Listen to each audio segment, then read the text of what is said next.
حضرت آدم نے بھی کی ہے. حضور کی رسالت اور رحمت کا ذکر حضرت موسیٰ نے بھی کیا, حضرت عیسیٰ نے بھی کیا, حضرت ابراہیم نے بھی کیا, 1,24,000 پیغمبروں نے کیا. اور اس ذکر کی انتہا کو دیکھنا ہو تو میں اس کے لیے آپ کو آقا علیہ السلام کی بارگاہ میں لے جانے سے قبل ایک شخص گزرا ہے جس کا ذکر آتا ہے, اور ان کا نام ہے طبع حمیری. طبع بادشاہ تھا یمن کا, اور جب وہ مکہ مکرمہ آیا اور مکہ مکرمہ سے واپس جا رہا تھا, تو جب واپس پہنچا تو وہاں پر پھر یثرب پہنچا. یثرب اس دور میں کہا جاتا تھا, اب نہیں کہیں گے, اب تو مدینہ ہے. یثرب بیماریوں کی سرزمین تھی, مگر جب تاجدار کائنات صلی اللہ علیہ وسلم نے وہاں پر قدم لگایا, اب وہ بیماریوں کی نہیں بلکہ شفاؤں, رحمتوں, شفاعتوں کی سرزمین بن گئی. اب وہ جو طبع حمیری تھا, اس کے ساتھ جتنے وزیر تھے, علماء کی قدردانی کرتا تھا, وہ سب رک گئے. اور انہوں نے کہا 400 علماء کے قریب ذکر آتا ہے, وہ سارے رک گئے, سارے رک گئے. اس نے کہا کیا بات ہے؟ کہا بادشاہ ہم آگے نہیں جا سکتے آپ کے ساتھ. کیا وجہ ہے؟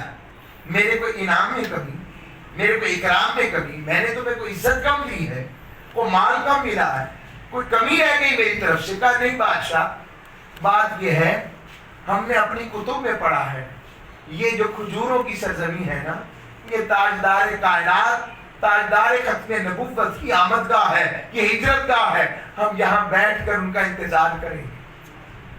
جب اس نے کہا اور سناؤ حضور کیسے ہوں گے, جب آقا اسلام کا ذکر سنا تو سن کر ہی فریفتہ ہو گیا, کہنے لگا اب صرف تم ہی نہیں میں بھی یہی رہوں گا تمہارے ساتھ.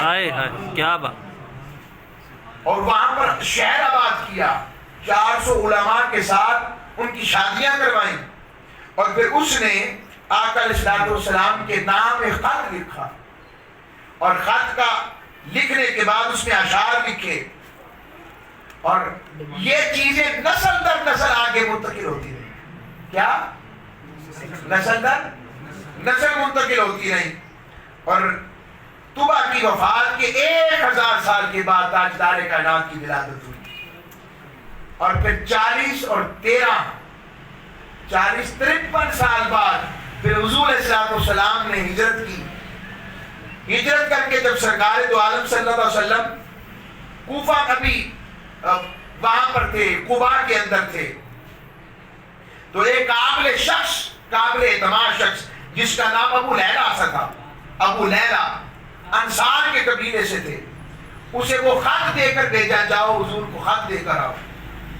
تو جب وہ آقا علیہ السلام کی بارگاہ میں پہنچے, تاجدار کائنات نے دیکھتے ہی کہا انت ابو لیلہ, تو ابو لیلہ ہے؟ جی یا رسول اللہ. حالانکہ اس سے پہلے اس کی کبھی بھی حضور سے ملاقات نہیں ہوئی تھی.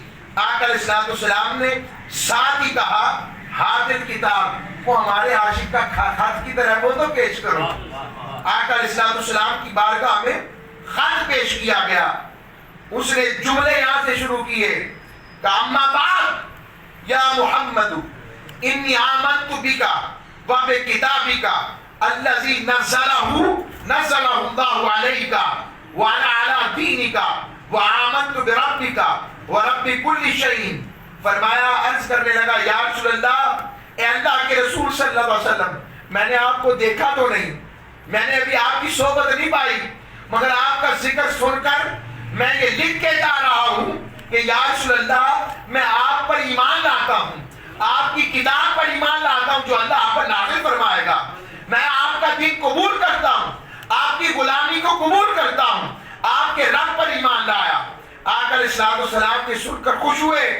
اور دیکھیے آقا علیہ السلام صرف اس دور کے اپنے امتیوں کو نہیں جانتے بلکہ پچھلوں کو بھی جانتے ہیں جو حضور کو مانے, اور حضور انہیں بھی جانتے ہیں جو ہم جیسے دور کے ہیں جنہوں نے دیکھا نہیں اور بن دیکھ کے حضور پر ایمان لاتے ہیں.